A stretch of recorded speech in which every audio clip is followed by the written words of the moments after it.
This one's tough, and I already discussed this one with some of you, with a couple of you, so if you've heard this answer before, let's let the other people play. Scientists, or a great number of scientists, are fond of saying that science is the only way you can ever know what's true. What's wrong with that statement?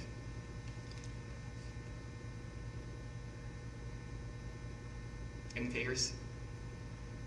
What jumps out at you as being wrong with the statement, with the claim that science is the only way you can ever know what's true? Well, I don't know if this is what you're looking for, but I would think that science still depends on human knowledge and what they find with things, so That's true. There are different viewpoints among scientists and everything. Okay, so you say there are different viewpoints among scientists themselves because they approach science with different background knowledge. That's a legitimate claim, and that's certainly true. It's not quite what I'm looking for. Remember, I'm looking for a way in which this argument destroys itself. Yeah? If the guy making the statement isn't a scientist, he really doesn't have a leg to stand on. If the guy making a statement isn't a scientist, I don't really think that's it, especially since someone who's not a scientist per se can still understand scientific principles. A whole lot of science teachers out there are not scientists. What's backing up? But you're close. Yes, sir? What's backing up the science? What's backing up the science? If you say science is the only way we know the truth, then what's backing up the science? What's backing up what side? The science itself. Oh, are you talking about? We're using science as an authority figure here. Oh, I see what you're What's getting backing at. up the science? Actually, that is another legitimate claim. Science itself assumes certain things. Science itself assumes that the laws of mathematics are correct. It assumes the laws of logic are correct.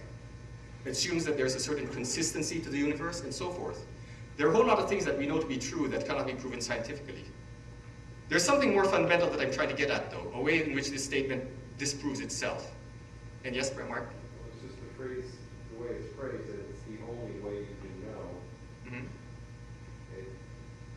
It's limiting in and of itself because then you're making the presumption again Yes?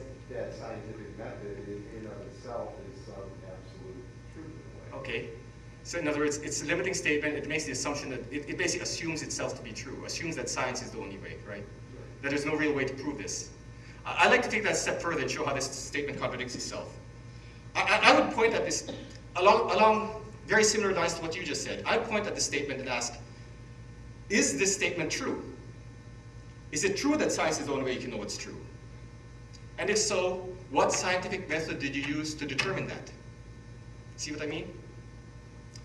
If we're going to play by this person's own game, anyone who says science is the only way to know what's true must be able to prove that using science. And I would ask, what scientific methodology would you use to determine that? See?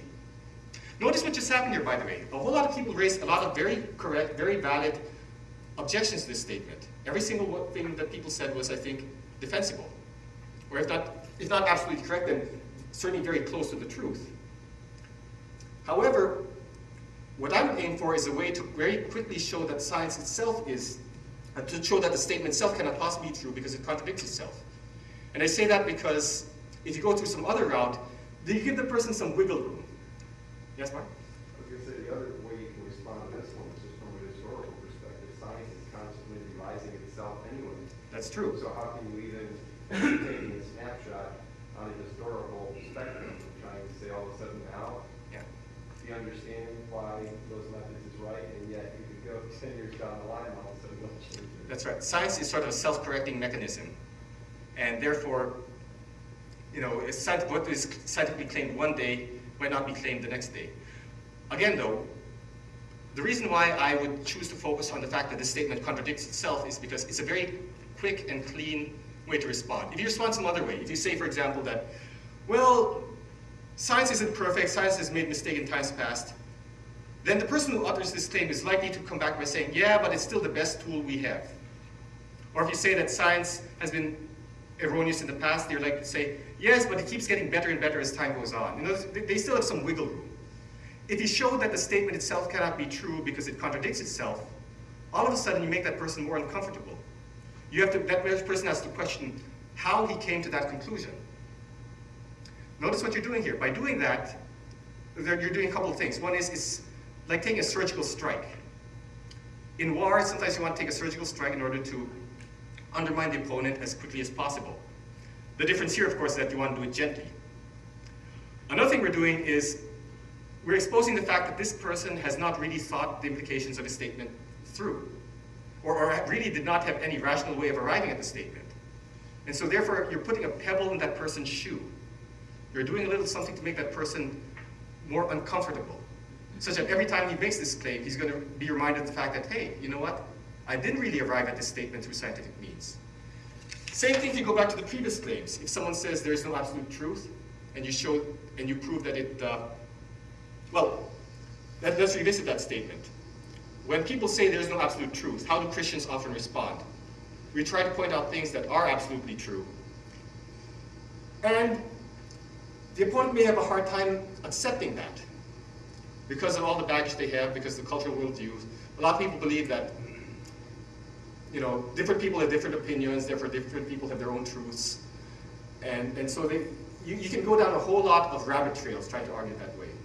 If you show that the statement contradicts itself, all of a sudden the person is faced with the fact that, hey, I didn't really arrive at this through any sort of rational means. It's something that I just kind of accepted to be true. If they're honest with themselves, at least, they'll come to that realization. And so once again, you're putting a pebble in their shoe, making them a little bit uncomfortable. And in my opinion, that's where we want them to be. We want them to be a little bit uncomfortable, to the point where they start to question what they believe. And we want to do that without embarrassing them.